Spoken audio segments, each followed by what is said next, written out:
Buen día amigos, en esta ocasión estoy colocando unos junquillos para luego colocar un vidrio curvo templado en una ventana curva. ¿Qué tuvimos que hacer en esta casa? Para cubrir una esquina. Acompáñame a este video para que veas cómo se realizó este trabajo.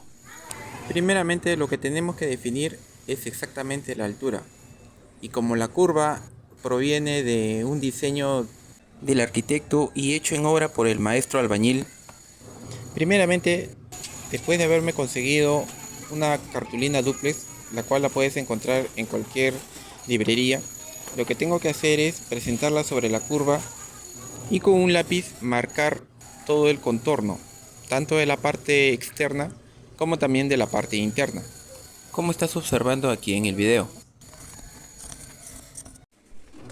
Una vez realizada esta operación, como prácticamente tengo esa curva en borrador, me voy a ayudar con una de mis celchas de plástico y voy dándole forma adecuadamente a esta curva, remarcando cualquier irregularidad que me haya quedado. Luego con una tijera corto toda esta plantilla. Como esta ventana va a ser a marco completo, me voy a ayudar de una tabla de 2 pulgadas de espesor. Voy a hacerle un pliegue en dos de sus extremos, ya que por aquí estarán los dos verticales de esta ventana. Me ayudo de prensas para facilitarme el trabajo y comienzo a marcar. Vale aquí decir un pequeño detalle. Como esto es una tabla y el espacio el radio de la curva es demasiado ancho, lo que voy a hacer es lo siguiente. Para completar la parte externa de esta curva, voy a aprovechar la parte interna. Por lo tanto, realizo el primer corte en la curvatura de la parte interna de esta ventana. Para eso, después de marcar, me voy a ayudar con mi sierra cinta.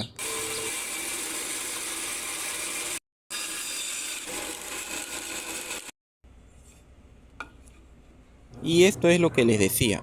Una vez completado el corte de la parte interna, este mismo corte me va a ayudar para ensamblar lo que será la curvatura externa de esta ventana, colocándole un par de clavitos en los extremos y asegurándolo con cola sintética y prensas.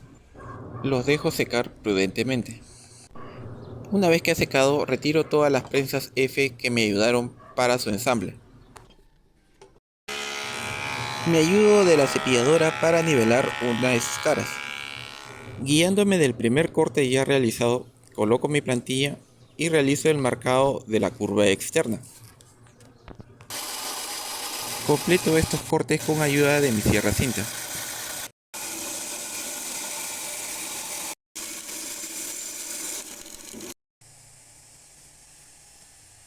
Una vez concluido estos cortes, me ayudo de mi lija estacionaria para lijar toda la curvatura externa. Y colocándole al taladro un tambor lija, comienzo a lijar toda la curvatura de la parte interna. Y con ayuda de mi lijador de banda, completo el lijado de ambas caras. Para realizar el rebaje donde va a ir el vidrio, voy a tener que utilizar el router. Y como la guía del router es recta, voy a tener que acoplarle una maderita dándole la forma de la curva externa de este marco. Y simplemente con cinta la adhiero a la guía del router. A la fresa de corte le doy una separación de unos 3 centímetros. Es esta maderita de acople la que me va a ayudar para que el router se desplace cómodamente por toda la curvatura de esta madera, dándole una profundidad de corte de 1 centímetro. Esta maderita de acople que he colocado en la guía de router es necesaria, porque de no ser así, el corte oscilaría mucho y me quedaría muy irregular este rebajo. Y después de varias pasadas, este es el resultado. Para completar este rebajo, lo que tengo que hacer es llevarla a mi sierra circular. Para eso, dándole una separación al brazo guía del disco de 1 centímetro y una elevación de 3 centímetros, marco tanto la entrada para que me sirva de guía y comienzo a realizar el corte de esta madera.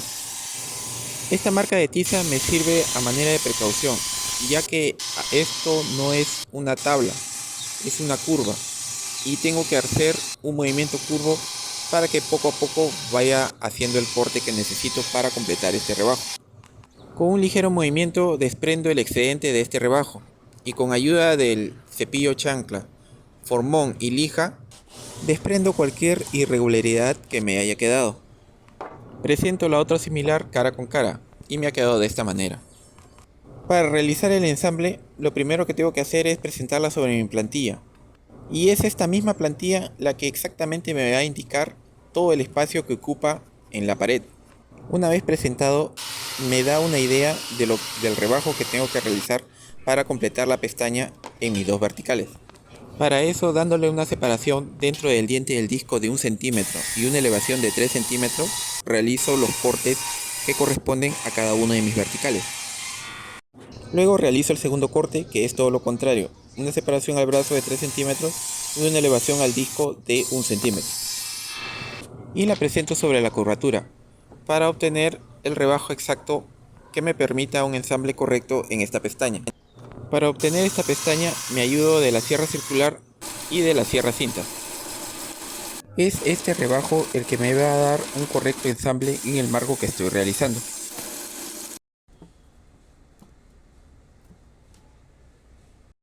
Una vez que he hecho el rebajo de la pestaña en ambas curvas, tanto de la inferior como de la superior, realizo el ensamble.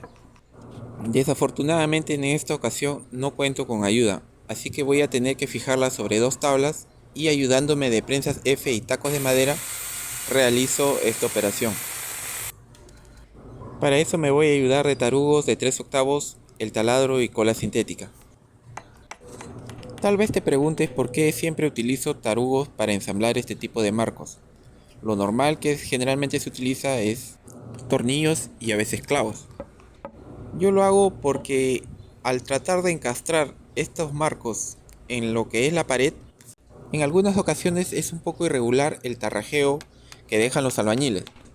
Y al ser un poco irregular, esto no va a encajar dentro de la pared.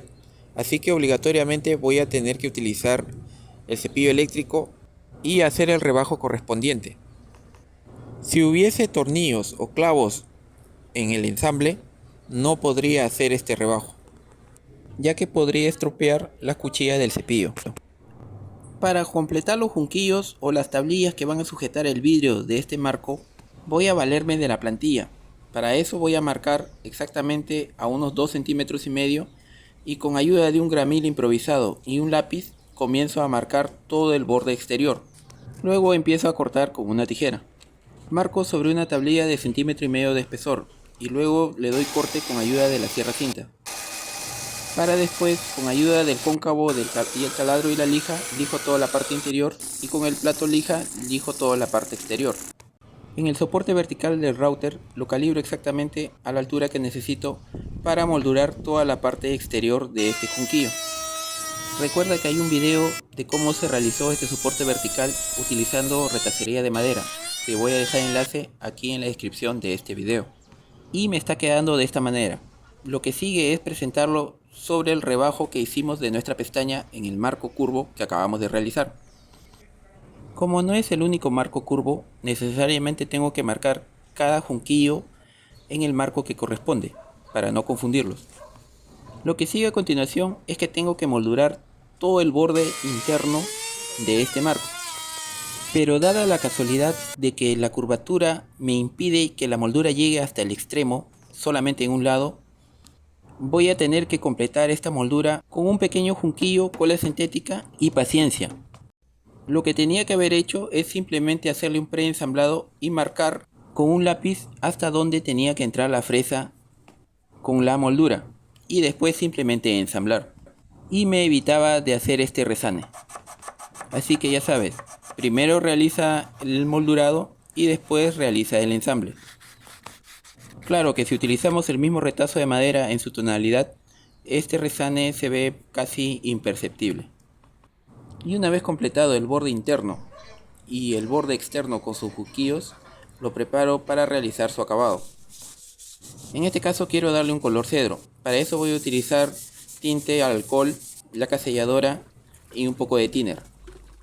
En la última pasada voy a prepararme una mota de algodón con ayuda de un triplé, frotando constantemente para que esto me quede completamente suave. Para completar su acabado voy a aplicarle una mezcla de barniz marino UV y aguarrás. Y una vez secado nos dirigimos para colocarlo donde corresponde. Tiene una altura de 1,45 m y es un poco pesado. Para fijarla primero perforaré con una broca de 3/8 de madera y luego una broca de cemento, igual de la misma medida, para luego introducir un tarugo de madera y sobre él colocar un tornillo de 3 pulgadas. Y me está quedando de esta manera. Lo que sigue a continuación es que tenemos que preparar una plantilla para el vidrio curvo que va a ingresar en esta ventana. Una ventana de un diseño muy peculiar y que disfruté mucho en hacerla.